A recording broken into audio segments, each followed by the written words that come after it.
Hey, everybody. How's it going? This is Lefty coming to you after that first segment with Doc, who is traveling abroad. Again, Doc, can you hear me okay?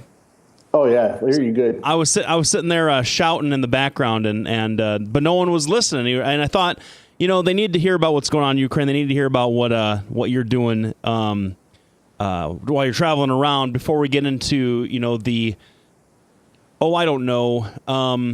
Far less interesting, but probably, at least in our perspective, as serious of a thing as this general election that is officially kicked off after the conclusion of the DNC last week. Now, Doc, how much of the conventions were you able to catch? I wasn't able to catch either one of them. We've talked about this. I hate getting other people's perspectives, It's not that let me rephrase that because that sounded very Donald Trump-ish, right? But I like to see things firsthand for myself and then get everybody else's opinion. And I just have everybody else's opinion. I've tried to watch pieces on YouTube from it all, but, they chop it all up. So it's, you can't see anything. So I didn't have the advantage of seeing it all. What I did see, you and I had talked a little bit about how strange it was to see the DNC running a bunch of flags. And from the articles I read, there's a lot of complaints that there wasn't a lot of flag waving, going on. And then you said, well, no, maybe not the first day, but after that it got more patriotic. And, I hate to say it, but Lefty over there was right. They started flying the flag a little bit more and more. They started talking about things a little bit more patriotically. And I think that's because they're trying to shift. They're trying to say that, we're Americans too, because one of the dialogues that happens a lot is whether fairly or unfairly, Democrats seem to get tagged a lot for not being American and being unpatriotic. And I believe in some cases that's warranted, but I think honestly, in most cases it's not. Our good friend Ed Fallon, he's a patriot. You're a patriot. Who's that other guy that we talk to sometimes? I forget his name. But he's a patriot.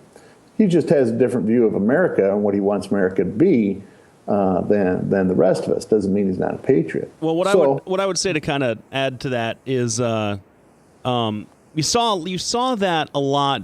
Kind of, I'm not sure exactly where you could tag it. The America patriotic feelings, the American exceptionalism, we're the greatest country in the world. That at least in modern politics, the last 30, 40 years, that really found a foothold with Ronald Reagan, the Republican Revolution in the 80s, and so I think the Republicans have been claiming that for a long time, and it was ramped up pretty heavily in the George W. Bush administration starting in 2000. I remember being in college and having people just scream at each other about how because we weren't supporting President Bush because Democrats weren't supporting President Bush, especially with the Iraq War after September 11th in 2001, that we weren't Americans. Donald Rumsfeld and Dick Cheney actually came out and said as much, that Democrats were traitors and maybe not those exact words, but that was certainly the suggestion that Democrats were not nearly as patriotic because we weren't going to follow our president in wartime. And what I think that the Obama administration and the Democrats in these last two terms of the Barack Obama presidency have tried to sort of reclaim that narrative, especially and doing so, especially in the to contrast the vision of America they're trying to tag to Donald Trump, this uber nationalistic,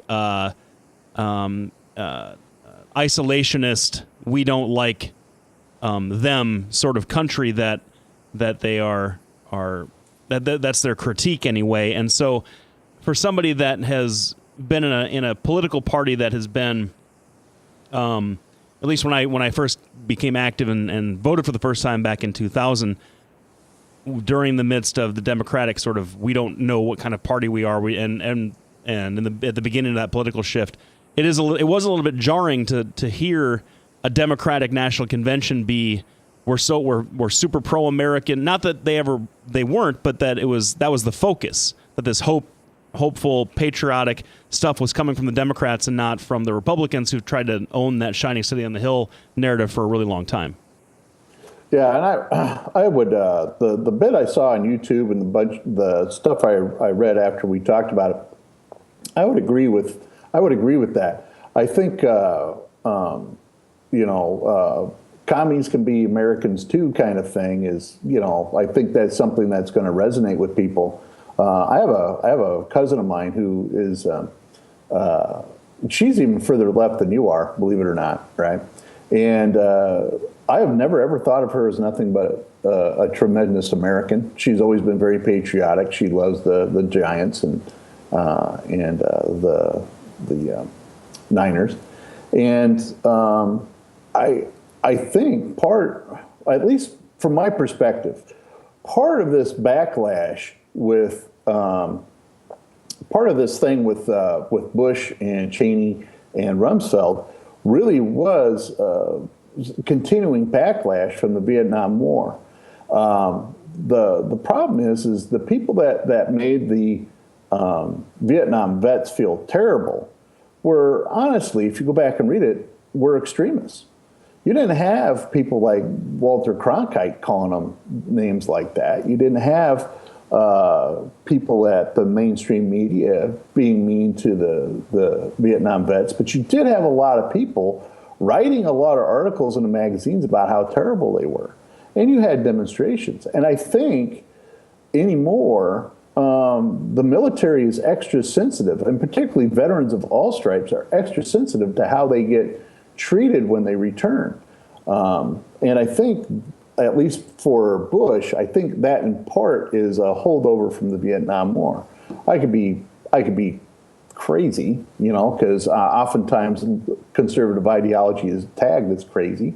But I think that's one of the issues. And I think, I actually think it's good for the country in general to have the Democrats stand up and say, well, hold on, we're just as patriotic as everybody else. We just disagree with how we should be moving forward and how we should be using our military. I think that's a legitimate argument. Well, I guess I would hope that we would move past questions like that we'd move past questions of who's the true American, who's the most patriotic. That's what's so fascinating about this Khizr Khan Donald Trump issue. If you saw, I'm sure, Doc, you've been following that a little bit. The father of the Muslim soldier who was killed Yes. in Iraq just recently, and Donald and his speech at the convention, and then Donald's response, and it's these now don't get me wrong, I'm not trying to make a false equivalency between the father and the presidential candidate, but these lobbying of you're not a real American because you want to ban all these people out of the country, and you're not a real American because you weren't born here, sort of stuff. It's not useful. It's not useful, and it doesn't address any concern of the country. Let's talk about that after break. I think that'll take up the whole segment about really what is it to be an American. Sure. So I guess, do you take us out or do I take us out? Oh, I'll do it. I'll absolutely do it. Thank you so much for your patience and put up with me fighting the traffic. But we'll be back right after these messages.